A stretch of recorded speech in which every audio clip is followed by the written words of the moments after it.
DJ Mohit Raj Siwan recording studio Balha Bazaar ठंडी बिया कर ले सटा तो सही चुम्मा ले तो कने के फाटा तो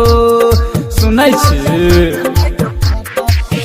पहले ठंडी बिया कर ले सटा तो सही चुम्मा ले तो कने के फाटा तो रहबी सबे से तो जीतल गरम मिसर रहबी तितल रहबी सबे से तो जीतल गरम मिसर रहबी तितल पोरे पोरे दहिया तो टूटतौ नहीं गे सच कहै छियो बिहा कर ले न गे चुम्मा ले तो सही ठोर फटतौ नहीं गे सच कहै छियो बिहा कर ले न गे चुम्मा ले तो सही ठोर फटतौ नहीं गे DJ Mohit Raj Siwan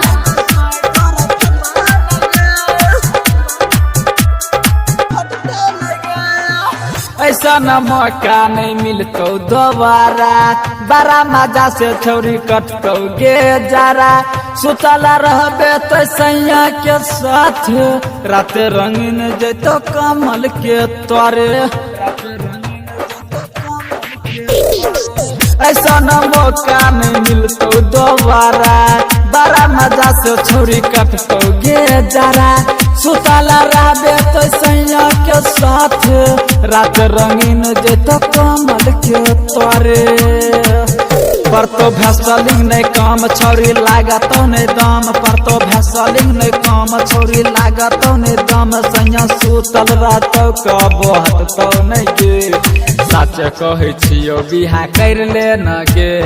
चुम्मा ले तो सही ठोर फटतो नहीं गे सच कहै छियो बिहा कर ले न गे चुम्मा ले तो सही ठोर फटतो नहीं गे DJ Mohit Raj recording studio Balha Bazaar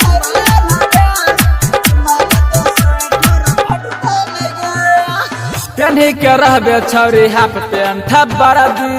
गरम रहतो सुन सुतै के धरती श्री राम बाबू साहेब दिल वाला कहो देखे में माल सुपर बन जाई हिला रखी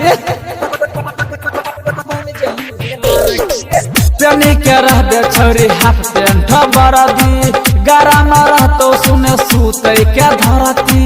श्री राम बाबू साहेब दिल वाला कहो देखे में माला सुपर बन जाई भेला रखी बॉडी रहतो नरम नहीं लागतो भरम बॉडी रहतो नरम नहीं लागतो भरम मजा मार न छौरा नहीं चुकतो नहीं गे सच कहै छियो बिहा कर ले न गे चुम्मा ले तो सही ठोर फटतो नहीं गे